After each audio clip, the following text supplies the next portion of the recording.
Namaskar. Welcome to NIOS Studio.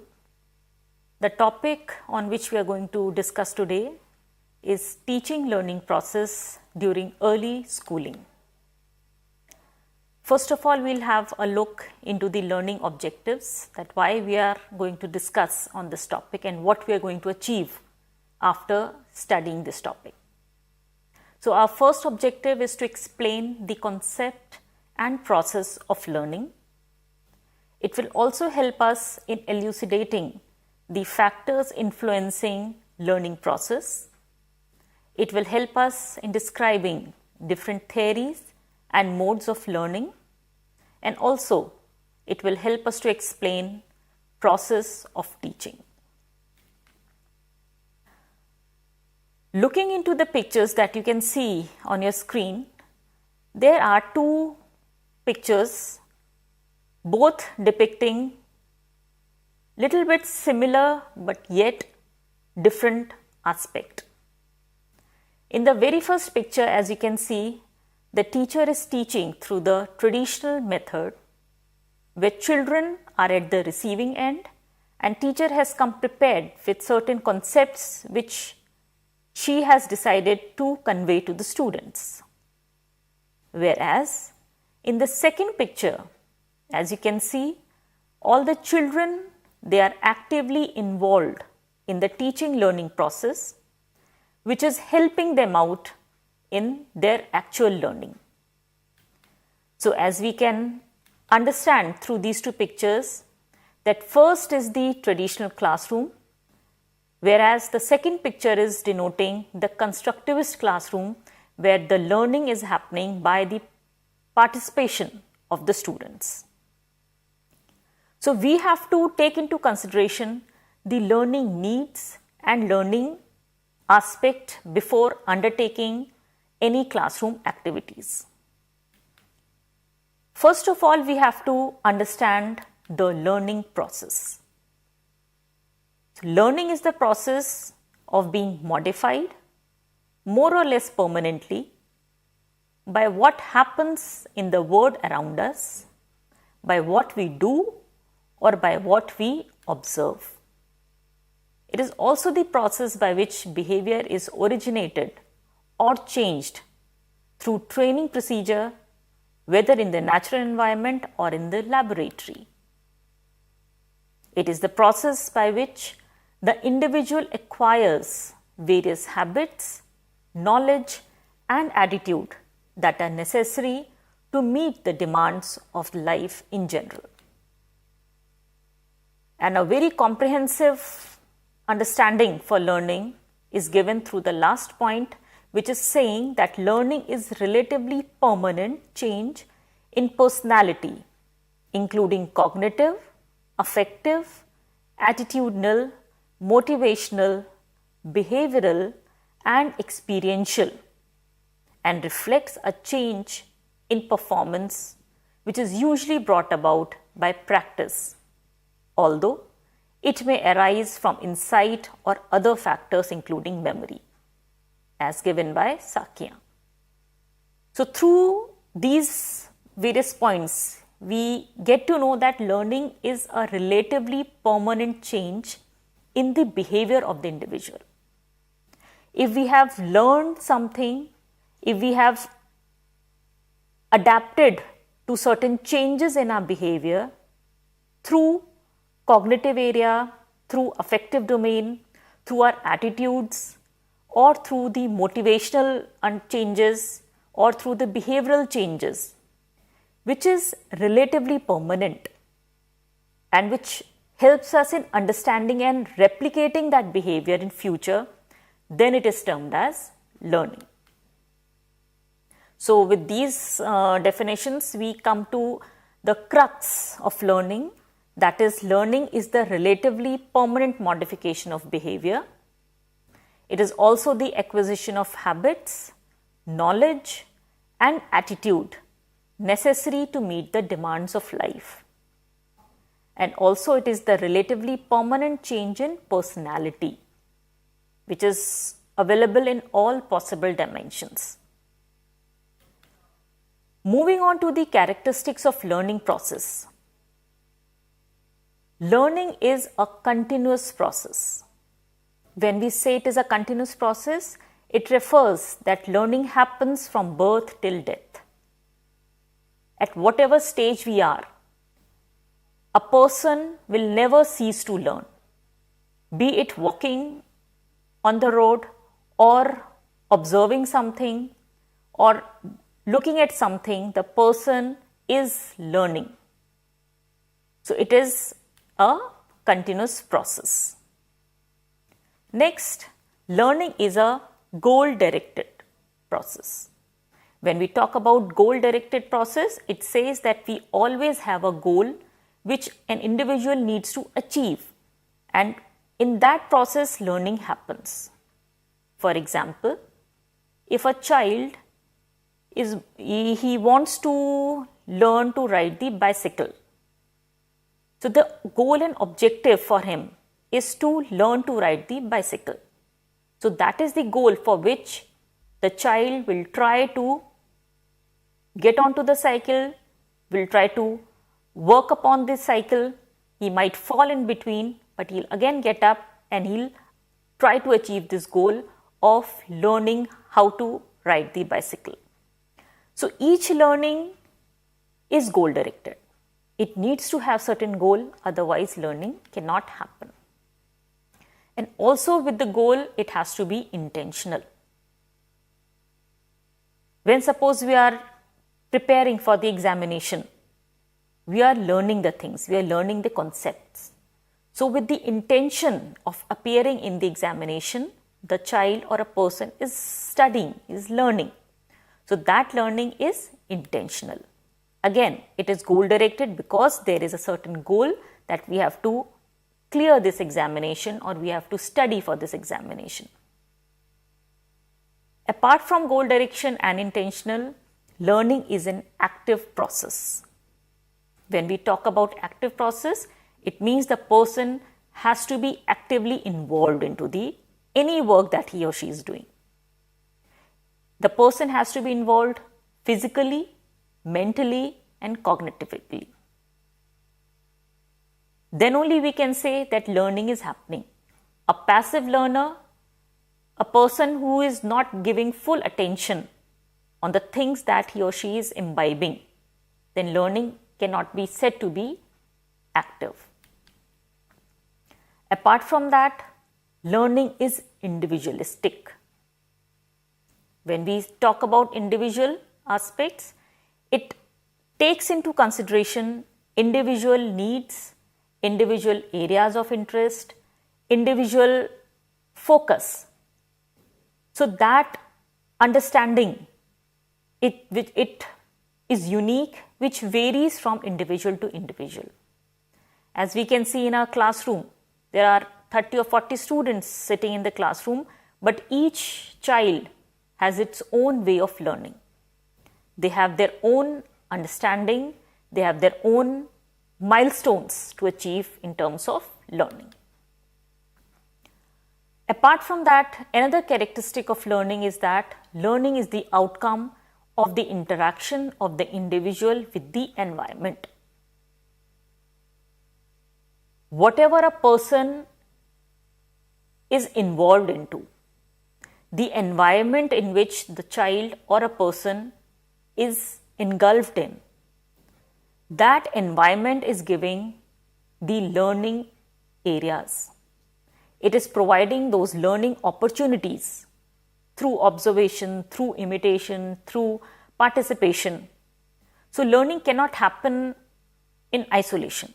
It needs to have certain stimulus which usually comes from the environment. It can be people around, it can be objects, it can be any activity which is going and involving that person. So the environment and the individual interaction with that environment plays a key role in learning to happen. Next characteristic is that learning is transferable. If a child has learned how to ride a bicycle, he or she will be easily able to ride a scooter, a cycle or a motorbike. Reason being, the areas involved into learning of one particular trait or one particular activity, those areas they can be easily transferred into another activity. Thus, learning is transferable. After that, coming over to the factors which are helping learning to occur or factors which are affecting learning. So, first of all, maturation plays a very important role for learning to happen. If suppose we are talking about learning to ride a bicycle, so for that learning to happen, the child should be physically matured enough to stand on his legs, to climb on the cycle, and he or she should be having that strength to ride the bicycle. So, muscle maturation, muscle growth, body growth, it is part and parcel of learning to happen. So, maturation, as it directly revolves around the concept of growth. So, without that growth and maturation, the rate of learning will be very slow. So, maturation of body parts, maturation of muscles, growth of muscles and growth of bodily organs, it is very much required for learning to happen. Next factor which affects learning is readiness to learn. How much a child is eager to learn, how much a child is ready to learn. We can bring the child into the classroom, we can present the content, but till the time the child is not ready, the child might be lost in some other environment, the child might be having some tensions, or child might not be interested, there might be number of reasons. So, that readiness has to be ignited in the child by the teacher for learning to happen, without which learning will be incomplete. Next important factor is the learning environment. When we talk about environment, it includes the physical environment, the natural environment in which the child is studying. It includes how well lit the classroom is, how neat the classroom is, how well spacious the classroom is. If suppose a classroom is crowded with lot many children, there is no space to walk, there is no sunlight, there is no proper air ventilation, there is no fan, the child will not be able to sit in that condition and they will not be able to concentrate. So, the environment has to be congenial and it has to support the learning to happen. So, learning environment plays a very important role, and that is the main reason that the specifications they have been forelaid by the government, by CBSE, in order to have the proper student-teacher ratio in the classroom, to have the proper space in the classroom, to have proper ventilation in the classroom, to have the proper well-decorated boards, well-decorated walls, which is supporting the learning to happen. So, learning environment plays a very important role, and it is another important factor for learning. Next factor is motivation. Motivation is the force which is directing, channelizing the individual's activities, and it is keeping those activities on track. So, till the time the child is not motivated to learn, he or she will not learn. Now, again, that motivation can be intrinsic or can be extrinsic. When we talk about external factor or external motivating factors, it can be any praise from the teacher, it can be any candy which is being given to the students, or it can be any verbal praise or non-verbal praises which are being given. So, those are the external motivation which a child is looking forward to. And sometimes these external motivation factors, they play a major role in learning to happen. Whereas, intrinsic motivation factors or internal motivation factors, There are those factors which are coming genuinely from the student side. When the child is self-motivated to achieve certain goals, when the child has certain internal demands, the child wishes to learn on his own, then it is called the internal motivation. So, motivation can be either internal or external, but both of them play a major role in learning to happen. So, these factors, they play a major role for learning to happen. Now, coming over to another important factor, that how children learn. There are a number of factors involved and there are a number of activities which are involved. But we have to take into consideration those important factors and the process through which the learning happens. So, as you can see on the slide, there are a number of factors. First is imitation, second is observation, next trial and error, next participation and doing, learning through discovery or inquiry method, learning as meaning making, or learning through problem solving. So, we will discuss about all these factors in detail. Now, first when we talk about imitation. So, imitation is copying or reproducing others' actions or behavior. When two children are sitting together, they are working together, they try to imitate each other. They try to learn from each other. It is not direct learning, but when a child is trying to imitate the way in which his or her peer is doing or teacher is doing, the activity is referred to as imitation. For example, if suppose a child is, he or she wants to imitate the handwriting of the teacher, then the child is focusing upon the way in which the teacher is making alphabets, the way in which teacher is writing on the board, the way in which teacher is holding the pen. So, all these things, they are being imitated. So, when we talk about imitation, it is the reproducing others' actions or behavior, and when it is repeated, it becomes part of the learning process. So, over here one chooses consciously or otherwise a person for imitating some of their behavior or action that attract that child. So, such person becomes a model for imitation to that other child. So, imitation refers to the reproducing others' behavior or actions. Now, there are usually three ways to strengthen that imitation and following which to strengthen the learning to happen. First way is to provide direct praise or incentive. When a child in the classroom is being provided with any incentive or with praise, it can be either verbal praise or non-verbal praise, it is giving that stimulation.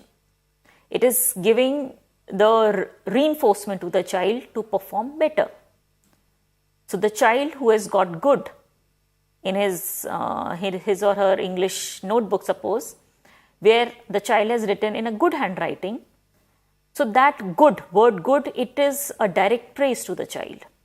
Or if the teacher is clapping for the child for maintaining discipline or writing, completing the homework, so it is again the direct praise which is encouraging the child to repeat the behavior. So, that direct praise or incentive, it is working in a form to strengthen the behavior of the child to repeat that process. And when the person or the child will repeat the good process, then the learning will happen, because it is doing what? It is strengthening the behavior of the individual. Next way is to the satisfying consequences that the person or child is getting after completing the work. For example, if suppose a child is asking for milk, a small child is asking for milk from the mother, and if the mother is providing the milk to the child, she understands what the child is saying. The child is very small, very young. So the child's behavior will be strengthened because the consequence is satisfying, because the child has got what he or she has desired for. If he or she had desired for the milk and he had spoken in that way through which the mother had understood, and the thing which he had got in return is satisfying consequences. So all those satisfying consequences, it will again strengthen the behavior of the child. Next is vicarious reinforcement. Means reinforcement which is strengthening the behavior not directly by the child but on observing or on imitating some other's achievement. For example, if some other child in the classroom, he or she has got reinforced for attaining good marks. So those praises, they will be taken up by other children in the classroom. Yes, if we also achieve good marks, we'll also be praised. So this is the vicarious reinforcement which the child is getting, because the child is not getting direct praises, but he is getting those praises through others. When some other child is being praised, then the child is also being encouraged to perform in the same manner. So in these ways, through providing direct praise or incentive, through satisfying consequences, or through vicarious reinforcement, we can try to strengthen the imitation process among the children, which is again leading for learning to happen. Next way of learning is through observation. Now, as you can see in this picture, child is working in the kitchen along with her parents. The child is observing how the mother is making the dough, how mother is making the chapati, how she is rolling the chapati, and how she is preparing food. So the child over here, they will observe the activities and they will replicate the same.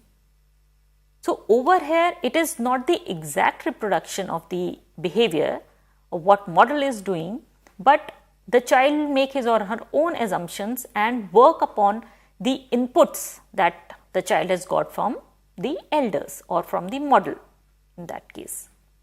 So as we can see that observational learning, which is also known as vicarious learning, social learning, or modeling, it is a type of learning that occurs as a function of observing, retaining, and replicating novel behavior executed by others.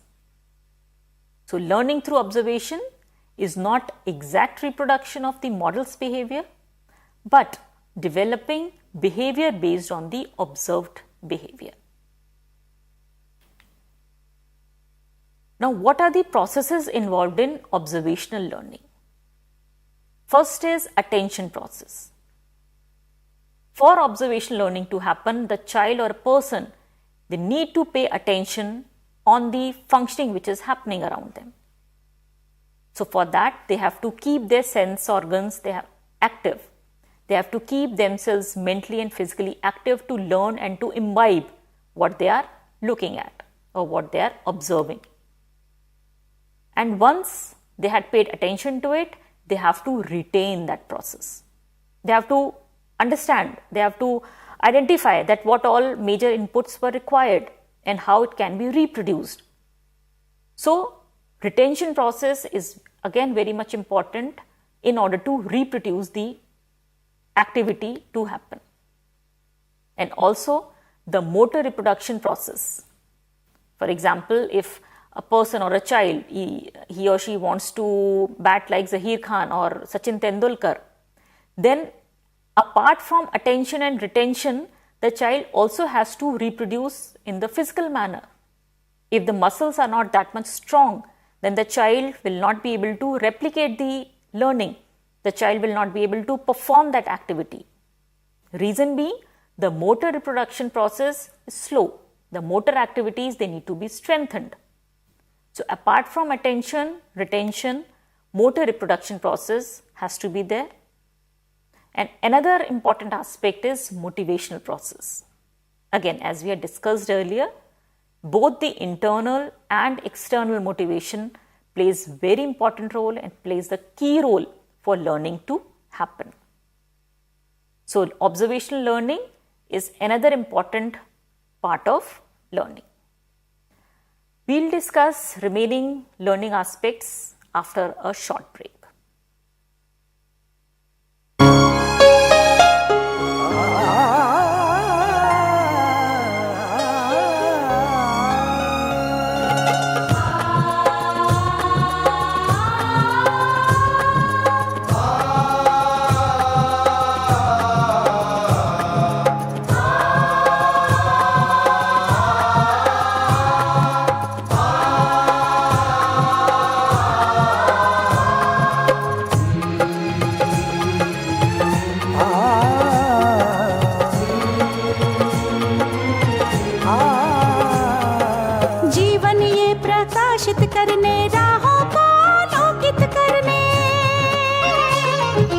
जीवन ये प्रकाशित करने राहों को आलोकित करने हम अपना दीपक स्वयं बने, हम अपना रास्ता स्वयं चुने, हम अपना दीपक स्वयं बने, हम अपना रास्ता स्वयं चुने। जीवन ये प्रकाशित करने राहों को आलोकित करने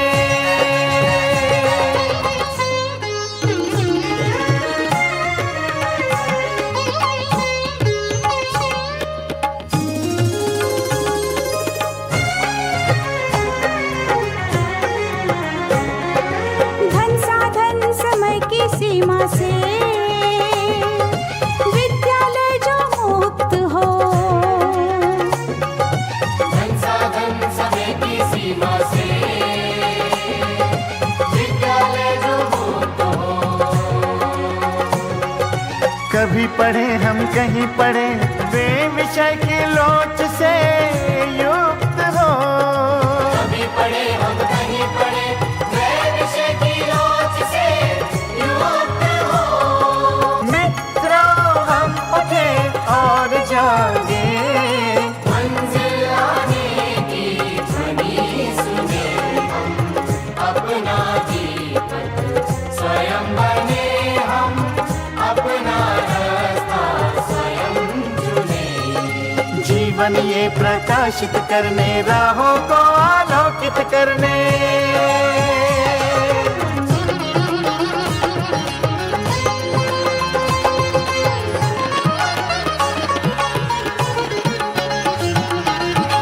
राष्ट्रीय मुक्त विद्यालय का है द्वार खुला सबकी खातिर।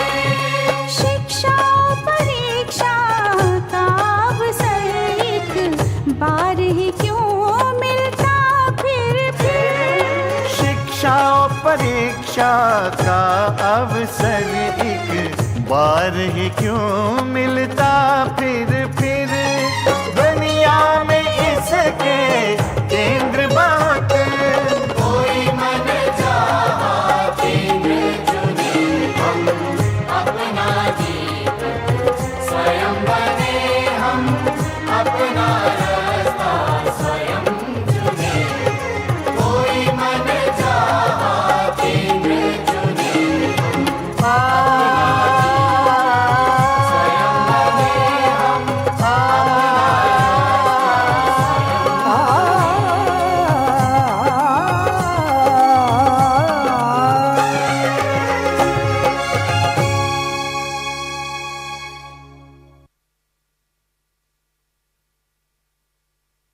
Welcome back. Till now we had studied about the various process through which the child learns, and we had discussed two major ways, that is through imitation and through observation. Another method that we will discuss now is trial and error method through which the child learns.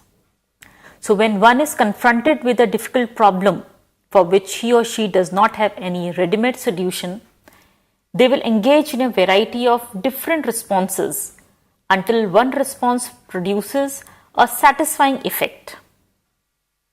That is, it is the trial and error methods through which the problem is resolved. This theory of trial and error learning, it was developed by the American psychologist E.L. Thorndike as early as 1913 through a series of experiments conducted on different animals, mostly on cats. So one of his famous experiments to illustrate the method of trial and error learning involved placing a hungry cat inside a cage and dangling a fish outside the cage. The cat had to press a lever and come out with the cage to grab the fish. In the initial attempts, the cat made several unnecessary movements before pressing the lever at the cage. In subsequent trials, the random movements were gradually reduced, and finally, the cat could directly approach the lever, pressed it, and escape the cage. So, when we talk about trial and error, it has number of ways in which the proper solution and the way to achieve that solution is not known. The person or the child, they try to find out number of ways on their own through various trials. And in those number of trials, by chance, when they get to know about the solution, and with the repeated activities over it, the number of trials comes down. So this is the change in behavior that the person makes in oneself. So this is another way in which the child or a person learns, which is including few laws which are pertinent to it. Like first law is law of exercise. It means practice. The person or the child, they need to work upon that activity. Then only the chances of committing mistakes, it will come down gradually. So repetition, practice, it will help the person to learn. Next law is effect, law of effect. That is the resulting influence that the person is getting on conducting or undertaking the work. So that effect will determine whether the child will continue with that learning or it will subdue it. For example, if by doing some work, the child is getting the positive response, the child is getting the happy inputs, then those reinforcements, it will strengthen the effect and it will strengthen the activity to be reproduced in future. So the effect the person or child is getting while doing the thing and the resulting effect, it will determine that whether the child will repeat the same thing in future or not. Next important law is law of readiness. That is, the child has to be ready to learn.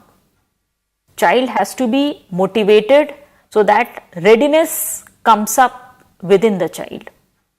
Because till the time child is not ready, the learning will not happen.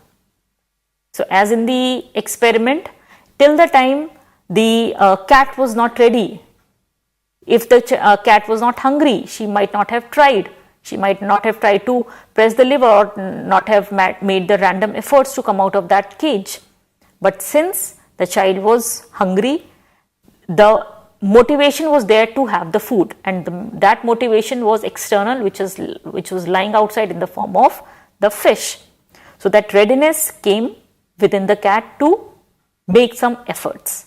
So similarly, when the person or the child, till the time the child is not ready to learn, the learning will not happen. Next way of learning is through participation and doing. When a child is participating in the various activities, in various work in which he or she is involved, then they will construct their knowledge. And it is a very meaningful and effective means of learning. And as teachers, we should encourage the children, we should encourage those participants to work in small group, which will prove very beneficial for learning. If we are dividing the children into smaller groups and giving them various tasks, like in the picture as you can see, smaller groups are being made and each group is doing some tasks which are being assigned to them. Be it drawing, be it painting, be it coloring, be it constructing, or be it beads making, be it any other activity. So the child will discuss, they will learn, they will participate, they will do, and finally they will learn. So learning by participation plays a major role in the permanent learning. Coming over to the benefits of this kind of learning, first of all, it is the active and meaningful learning which happens in a contextual situation. Participative learning leads to sharing of experiences among each other, pooling of combined resources for successful completion of tasks, searching, debating, and coming out with innovative and alternate ways of problem solving will be possible only when children are working together and they're being participative in the learning process.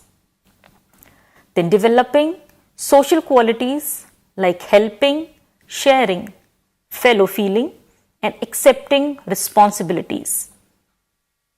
So these factors play a major role when the child is working in groups and they are learning through the participation process. Next way of learning is through discovery or inquiry based. So discovery learning is a method of inquiry based instruction where the child is participating in the work, the child is inquisitive, the child is looking into the alternatives, child is having many options in front of them, problems are there, and they have to find out the solution to them. So they have to be engaged in that learning process. And Jerome Bruner is often credited with originating this kind of learning, that is discovery learning, in 1960s. Discovery learning takes place in problem solving situation where the student draws on his or her own experiences and prior knowledge.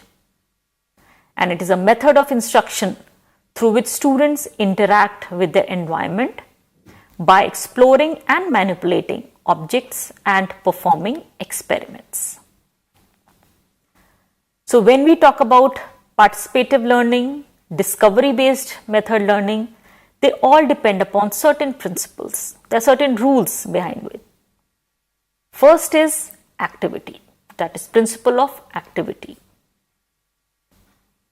It means that child has to be involved in certain activity where he is getting that opportunity to work together, to work in group, to apply his sense organs, to apply his understanding in order to function out, in order to complete the task.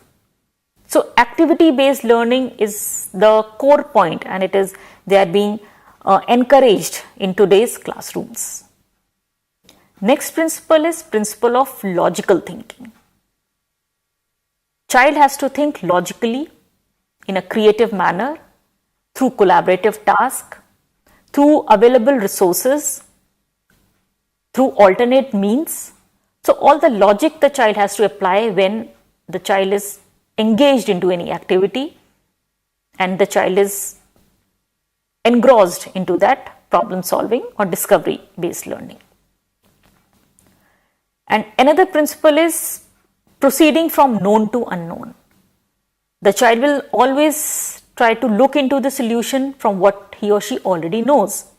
From there, they go into the situation where the things which are unknown. Then only it can be termed as discovery. Then only they are finding something new.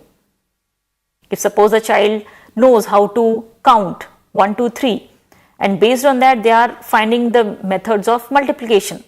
So they already knew the method of calculation of addition, but they had identified the concept of multiplication which was not known to them earlier. Next principle is purposeful experience. Any experience which is more purposeful, it will give more stronger learning experience in a stronger behavioral change in the child. Then principle of searching for alternatives. Whenever a child is into that situation of problem solving, they are being provided, or they have to find out lot many alternatives, and they have to find out the best solution out of those alternatives in order to solve the problem. So the child has to be cognitively involved into that functioning, into that activity, through which the child is a part of that actual teaching learning process. Another way of learning is through problem solving. Problem solving and discussion, discovery method, they go simultaneously. So problem challenges students to find a solution using previous knowledge. The problem should be put forward in clear words and should be according to the understanding and experiences of the students. The student does analysis and synthesis of the problem with the help of the teacher and tries to find out the solution. So when we talk about problem solving method, it has certain features which goes like this, that a goal to be reached. For any problem, the solution has to be found out. So that solution is the goal. A felt difficulty or need to reach the goal has to be there. When this target or goal is already set, but the way is not identified, the way to reach that goal has to be known. So that difficulty, it is posing that problem. So the child has to solve that problem in order to reach the goal. Then challenging the felt difficulty through conscious, planned and purposeful attack. It means that once the child is knowing about the goal and the problems that they might face in achieving that goal, then they have to take into consideration their understanding, their conscious mind, their activities which are either planned, and then they have to purposefully act towards achieving that goal. Then after finding those solutions, finding those alternatives in getting the best alternative, the person will reach the goal or arrive at the satisfactory solution in order to solve that problem which is there in front of him. So problem solving, again, it involves the child to be actively involved in any activity that he or she is delving into. So this problem solving will also lead to the learning and the permanent learning to happen. Now, what are the steps involved in problem solving to happen? First of all, problem has to be identified.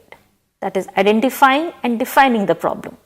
So what are the problems which are arising out of felt need and out of those activities?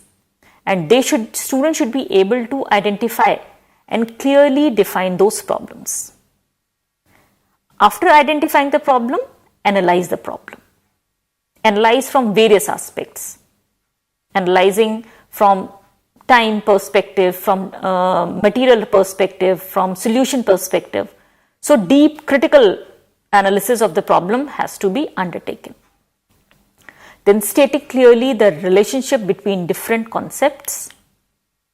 Then after that, formulating hypothesis, that is, which is the possible solution. Hypothesis is the possible solution which may be formulated basing on the nature of the problem. Then testing those hypotheses, testing those possible solutions, and after that, after each hypothesis is being tested, then we can verify the result, that through which solution we are able to get our result, and whether the solution of the problem is being verified number of times, then only we can say that this hypothesis is being accepted or rejected. After this, we have another method of learning, which is learning as meaning making. As you can see in this picture, two persons are there. One is seeing the digit as number 6, whereas other person is seeing it as number 9. So both of them, they are correct on their part. Reason being, they are viewing that object, They are viewing that stimulus from their perspective. So role of perception is very important when we are giving meaning to any stimulus or when we are making meaning for learning to happen. So learning is meaning making, which means that it helps in changing one's old in favor of workable alternative meanings. It has to be changed. We perceive the things based on our understanding, our upbringing, our environment, our social observations that we had seen. So we make meaning and we give reason to some stimuli based on our perceptions. So perception play a very important role when we are giving any meaning to any certain stimulus in front of us. So perception has its role in learning to happen. Now what teacher has to do and how we can facilitate to make meaning learning more stronger for the children.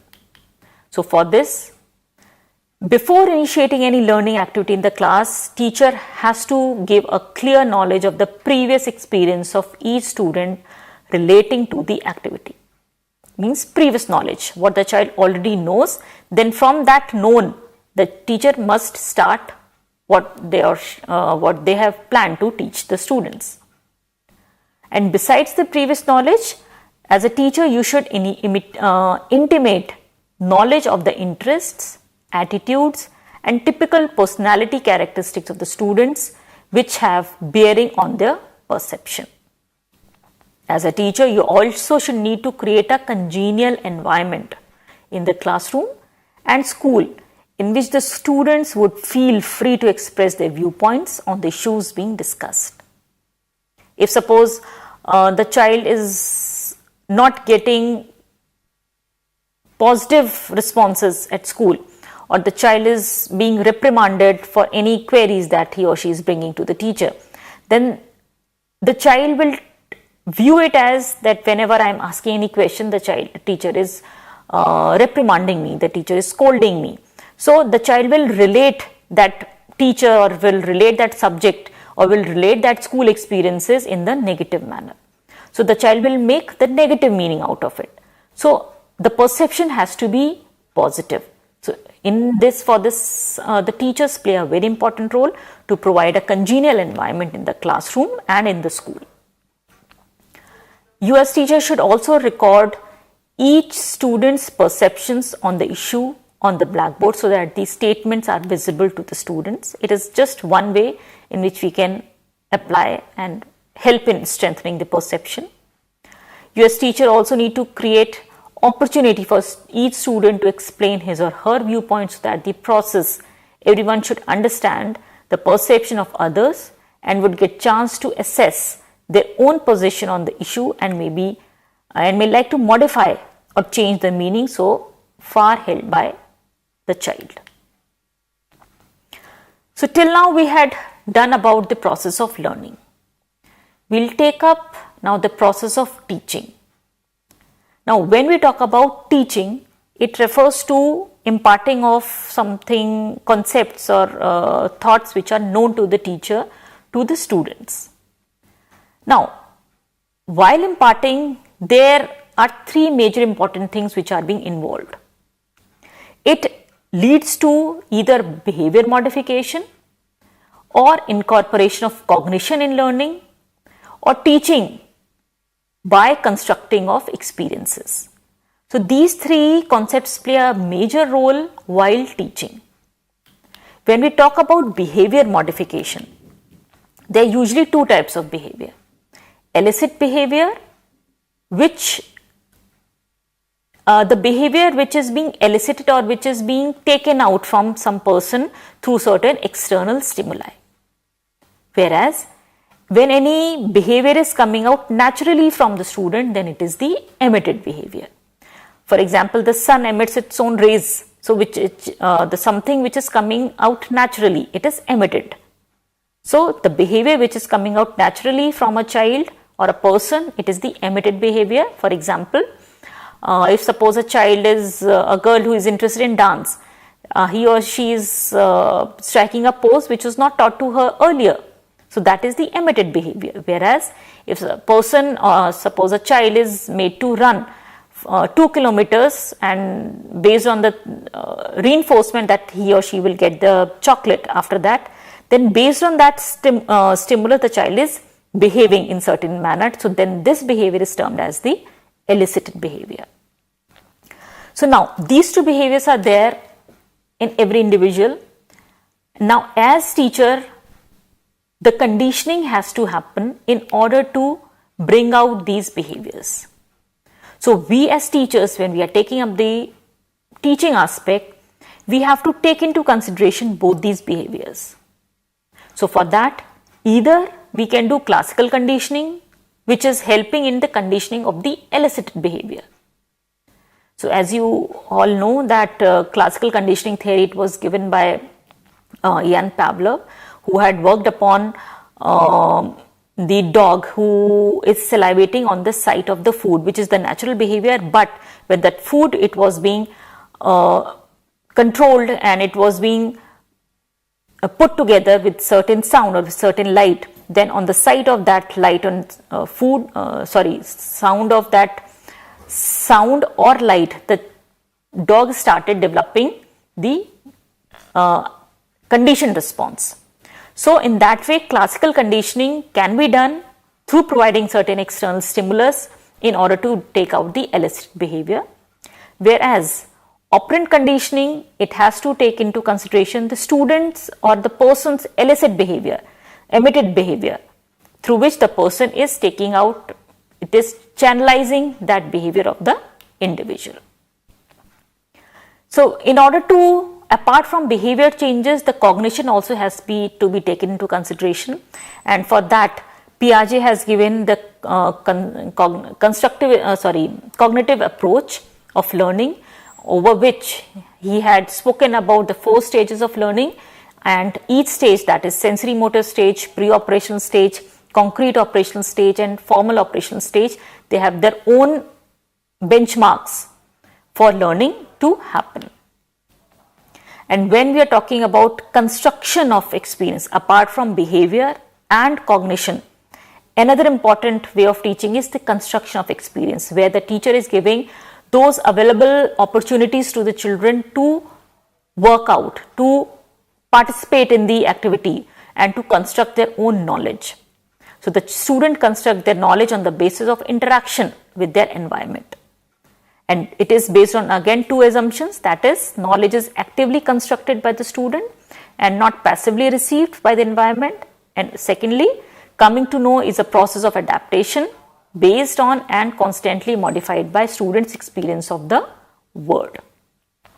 So it takes into consideration that connecting new ideas with the previous knowledge, which is helping in constructing new knowledge, focusing on the interrelationships among concepts, new ideas, knowledge is constructed, forming mental images both at the initial stage of learning and mental representations of interrelationships is the key process in construction of knowledge, and interacting in social groups or on social themes helps to make learning more meaningful.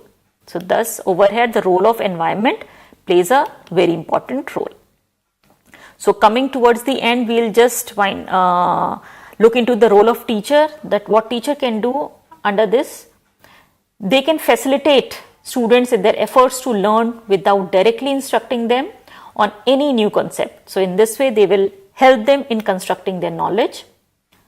Then being sensitive to the previous experiences of each and every student in the classroom, providing authentic, real-world and contextual tasks to the students, providing as many materials and experiences from the immediate environment as possible, manipulating materials and events so that the students can gather more experience, providing real-world, context-based learning environment rather than predetermined instructional sequences for making learning more realistic, relevant and contextual. Then focusing on realistic approaches to solve real-world problems, providing and encouraging the students to come out with multiple representations or alternative solutions when engaged in solving a problem. Allowing students to ask questions and encouraging them to raise intelligent questions. Fostering reflective practices by encouraging raising intelligent questions indirectly put pressure to think reflectively, that is reflective thinking. Supporting cooperative and collaborative learning in the classroom. Connecting the activities in the school with those outside the school, and encouraging self-analysis and self-assessment of their learning process. So with this, we have come to the last slide where we'll just quickly wind up what we had discussed today. That is, learning is a process which causes relatively permanent change in human behavior, knowledge, habits, and those aspects of personality that are necessary to meet the demands of life. Learning is continuous, intentional, goal-oriented, and active process that results as the interaction of the individual with his or her environment. Maturation, environment, readiness to learn, and motivation are some of the factors that affect learning. Children learn through various methods like imitation, observation, trial and error, participation, discovery, and problem solving.